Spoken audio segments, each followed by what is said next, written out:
Finished the color steps in the digital printing last night.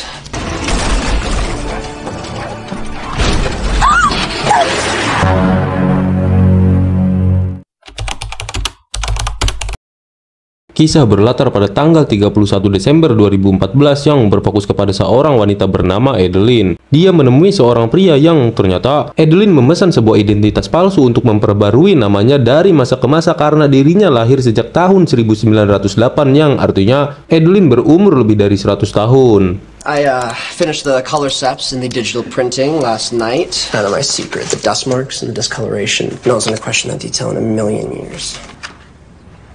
You're very kind, Tony. Kemudian kita diperlihatkan Adeline yang sedang melihat sebuah rekaman arsip miliknya dan kita diperlihatkan kilas balik Adeline yang dulu. Rupanya Adeline memiliki seorang suami tampan dan anak perempuan yang bernama Fleming. Naasnya, sang suami mengalami insiden saat membangun jembatan Golden Bridge hingga menewaskannya. After Adeline's paternal grandmother. Construction of the Golden Gate Bridge. Suatu malam kejadian mengerikan menimpa Adeline. Jalan bersalju membuat mobilnya hilang kendali sehingga membuat dia menabrak sebuah pembatas jembatan kayu dan masuk ke dalam sungai es. Seketika pun suhu tubuhnya turun dan jantungnya berhenti berdetak.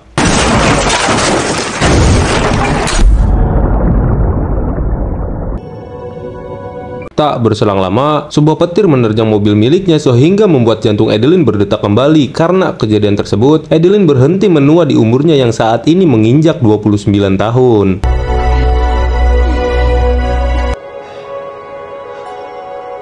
Dia berusaha meneliti kondisinya, namun sayangnya tidak ada penjelasan ilmiah tentang fenomena itu. Ketika teman-temannya bertanya, Adeline selalu menjawab penampilan kekalnya dengan pola hidup yang sehat yang bertujuan agar orang-orang di sekitarnya tidak curiga. Sorry, we really must leave. But you look like sisters. You better stop or it'll go straight to my head. Queen Okay, darling. Bye-bye now. Great seeing you. Beberapa hari kemudian, seorang polisi mencurigai Adeline karena umur pada identitasnya tak sesuai dengan penampilannya. Karena malas berurusan dengan polisi, dia memutuskan untuk melarikan diri. Namun usahanya tercium oleh FBI yang akhirnya dia ditangkap untuk diinvestigasi. Dia sempat curiga bahwa mereka akan melakukan hal yang menakutkan padanya. Hingga saat kedua FBI itu lengah, Adeline berhasil melarikan diri.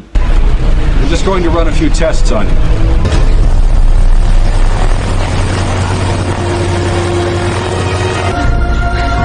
Kini dia berniat pergi jauh ke Eropa dan meninggalkan Fleming yang saat itu masih berada di bangku SMA. Itu semua dilakukan karena tidak ada cara lain agar Adeline bisa hidup tenang dan tentunya untuk kebaikan anaknya juga. Sejak hari itu, Adeline selalu berpindah dari kota ke kota dan untuk menghindari kecurigaan, dia selalu mengganti identitasnya setiap 10 tahun sekali. The next time we see each other, I'll have a new identity.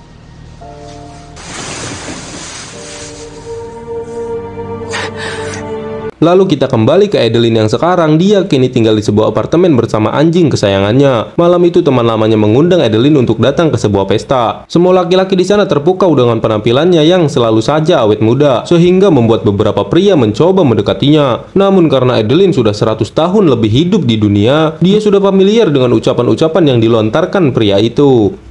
Good evening, ladies. Welcome to the Cougar Den. That one was easy. Salah seorang pria berkarisma berhasil mencuri perhatian Adeline. Mereka sempat bertatapan mata hingga seorang perempuan mencium pria tersebut. Raut wajahnya terlihat kecewa melihat itu dan ketika Adeline hendak pulang, rupanya pria berkarisma yang bernama Alice tersebut mengejarnya masuk ke dalam lift. Dia mendekati Adeline dengan cara yang berbeda sehingga membuat Adeline terenyuh. I'm Alice. Pleasure to meet you. Like the island? You know, that was a risky move. Ketika mereka berkenalan, Adeline menggunakan identitas baru dan mengaku bahwa namanya adalah Jenny. Alice sempat mengklarifikasi bahwa wanita yang sempat menciumnya bukanlah kekasihnya. Namun sayangnya Adeline tidak peduli hingga dia meninggalkan Alice tanpa memberikan nomor telepon, alamat rumah, atau apapun yang bisa membuat mereka bertemu kembali. Uncle's the chef. I'll let him know you like this food. There you go again, putting your hand in places it doesn't belong. Saat pagi tiba, kita diperlihatkan Adeline yang sedang berada di sebuah restoran menunggu seseorang datang. Rupanya seseorang itu adalah anaknya, yaitu Fleming yang sudah berada di masa tuanya. Ya, setelah sekian lama tidak bertemu sang anak, kini Adeline bertemu kembali dengan anaknya yang mengobati rasa rindu walaupun anaknya tidak lagi muda seperti dahulu. Happy birthday, Mama. Thank you, darling. I only bought an organ so that I could be close to you. Kemudian kita diperlihatkan perpustakaan tempat Adeline bekerja yang ternyata Alice mendonasikan banyak sekali buku untuk perpustakaannya. Alice berpikir dengan cara itu dia bisa meluluhkan hati Adeline. Namun Adeline masih tidak terlalu peduli kepada Alice hingga Alice mengajak Adeline ke suatu tempat yang belum pernah Adeline kunjungi dan dia mengancam menarik semua donasi bukunya pada perpustakaan tempat Adeline bekerja sehingga membuat Adeline pun menerimanya. I don't like having my photo taken, Alice. Let me take you out tomorrow. Where? Tak disangka, Alice benar-benar menunjukkan sebuah hal baru kepada Adeline yang ternyata Alice mengajak Adeline mengunjungi sebuah terowongan tambang emas. Jelas nggak pernah dikunjungin, ngapain cewek masuk tambang anjing? Dari keunikan yang diberikan Alice, Adeline pun menjadi lebih terbuka untuk Alice. Dan di akhir pertemuan mereka, Adeline berkata jika tak lama lagi dia akan meninggalkan kota ini. Namun Alice dengan santainya menanggapi hal itu dan memberikan sebuah jokes yang jika Adeline tertawa, Adeline harus mau bertemu dengannya satu kali lagi. You should know I'm moving. I'll tell you a joke. If you laugh, you have to go out with me one more time. Jokes yang dilontarkan Alice terdengar fresh dan lucu sehingga membuat Adeline tertawa dan harus mau bertemu dengan Alice lagi. Dan keesokan malamnya, mereka kembali bertemu di rumah Alice. Suasana yang dibuat Alice sangat amat romantis. Di sana Alice bercerita tentang ayahnya yang menjadi seorang astronom luar angkasa. Alice juga bercerita bahwa dia pertama kali melihat Adeline saat Adeline tengah membaca sebuah buku. Tak berselang lama, karena dua orang lawan jenis berduaan, yang ketiganya adalah setan yang kemudian mereka melakukan sebuah pengenceritan. You're kidding. Yes. Oh, you're kidding.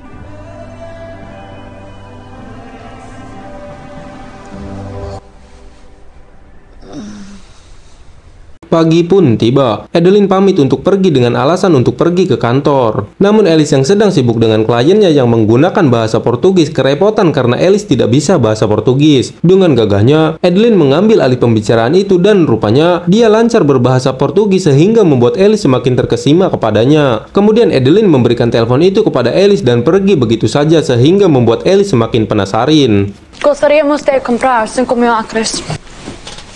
I'm late for work.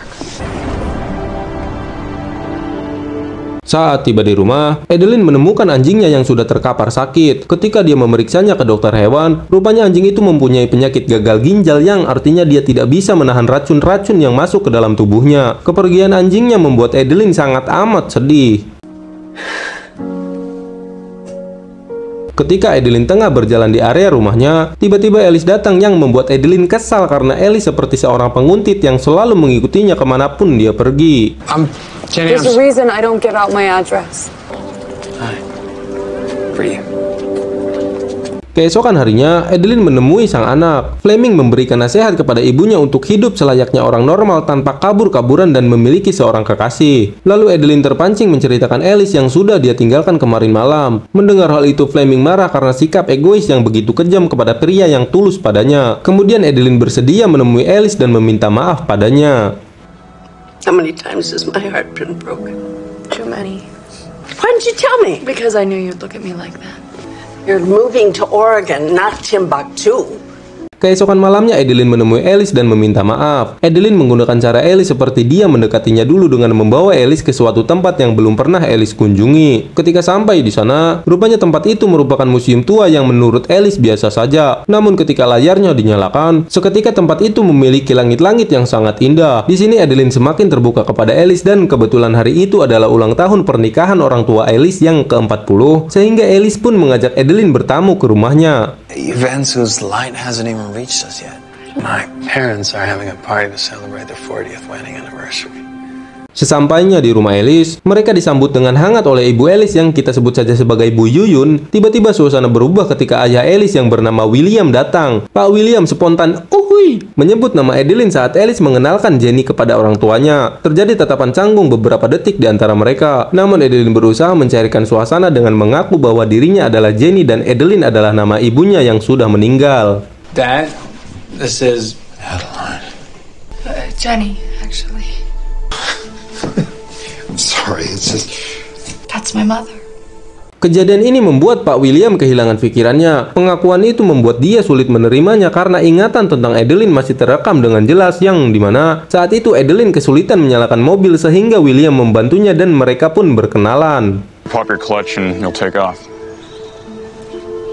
Okay. Now pop your clutch! Still haven't told me your name. Adeline Bowman. Pagi harinya, mereka kembali berkumpul dan Alice menceritakan bagaimana dia bertemu dengan Adeline. Melihat Pak William yang sangat ambisius, istrinya bertanya bagaimana Pak William bertemu dengan Adeline dulu. Pak William berkata jika Adeline adalah orang yang sangat tenang dan unik. Dia menguasai 4 bahasa dan setiap kalimat yang dikeluarkannya seakan dia memiliki banyak sekali pengalaman. Mendengar hal itu dari sang suami, Bu Yuyun pun ngambek karena dia cemburu dengan cerita tersebut. Untungnya Pak William berhasil menenangkan Bu Yuyun. So, how old were you when you met her? Oh, I was about, but I was afraid I was too old to start over. Malam pun poek. Mereka kembali berkumpul dan mencoba memainkan permainan lama yaitu tebak-tebakan dan sejauh ini Pak William belum pernah terkalahkan karena pengetahuannya yang sangat hebat. Pertanyaan yang ada di dalam sebuah kertas bukanlah pertanyaan umum yang mudah untuk dijawab. Namun itu semua tak berlaku untuk Adeline karena Adeline sudah ada di level yang sangat berbeda jauh dengan mereka. United States president to be born in a hospital. Jimmy Carter. At what event did the hula hoop make its debut?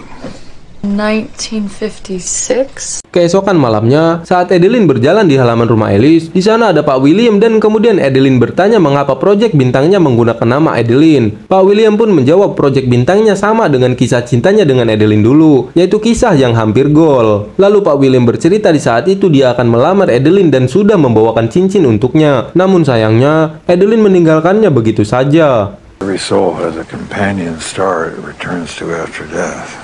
It would have been the closest approach to Earth of any comet. Saat di kamar, Alice mengungkapkan perasaannya kepada Adeline. Namun Adeline merasa hambar sehingga dia berkata bahwa dia belum siap untuk itu. Keesokan paginya Adeline kembali bertemu dengan Pak William. Awalnya mereka seperti biasa, namun ketika Pak William melihat luka bekas jahitan pada tangan Adeline, tiba-tiba Pak William terdiam. Do you know where everyone went? Yeah. Got it.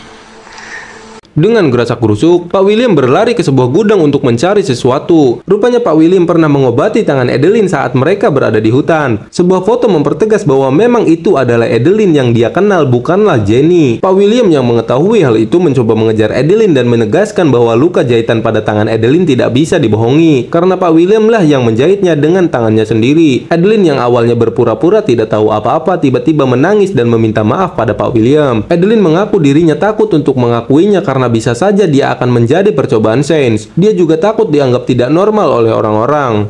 I should cheat myself. I wanted to tell you so badly. Pak William hanya meminta Adeline untuk tidak menghilang demi Alice dan dirinya sendiri. Namun Adeline berlari dan langsung meninggalkan Pak William di sana. Saat Alice tiba di rumah, dia menemukan sebuah kertas yang ditinggalkan Adeline. Di kertas itu tertulis bahwa hubungan mereka tak bisa dilanjutkan. Hal ini membuat Alice kebingungan dan langsung menemui sang ayah. Sang ayah tak bisa menjelaskan apapun dan meminta Alice untuk segera mengejar Adeline. Dad! She's not coming back soon. Di satu sisi, Adeline yang sedang mengendarai sebuah mobil tiba-tiba tertabrak oleh sebuah truk sehingga membuat mobilnya terpental ke pinggir jalan. Momen ini bertepatan dengan turunnya salju pada malam itu. Adeline mengalami hipotermia dan sirkulasi darahnya menurun drastis. Pada titik ini, Adeline sudah diambang kematian. Beberapa saat kemudian, Alice menemukan Adeline dan ketika dia mengecek keadaannya, jantungnya tak lagi berdetak yang bisa dikatakan pada jam 8 malam Adeline Bowman dinyatakan meninggal di umurnya yang ke-107 tahun. Lalu tim medis tiba di jam 10 malam dan memasangkan 2 defibrilator kepada Adeline. Sebuah keajaiban, Adeline tersadar dan segera dibawa ke rumah sakit untuk mendapatkan sebuah perawatan. They counted the prescribed 5 seconds.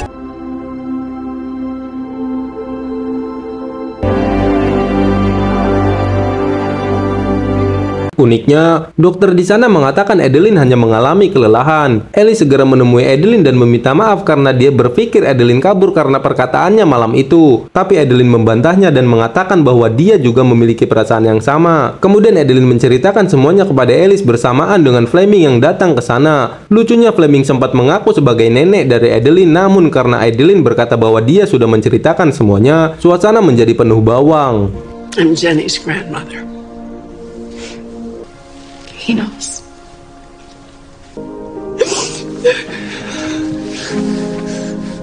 1 tahun berlalu, Adeline kini tinggal bersama Fleming dan sesaat sebelum Adeline dan Alice berangkat ke sebuah pesta, Adeline sempat kembali ke kamarnya untuk mengambil tas yang tertinggal. Namun saat melewati sebuah kaca, Adeline menemukan sehelai rambutnya yang memutih, yang artinya dia kini sudah menjadi orang normal pada umumnya. Adeline pun merasa sangat gembira pada malam itu dan film pun selesai. Gimana barudak? Kalian mau hidup abadi? Kalau kalian hidup abadi, apa yang akan kalian lakukan? Kalau saya sih jelas sholat atau ya. Oh iya, makasih buat kalian yang sudah menonton. Semoga kalian suka dan ciao. Ciao cibe.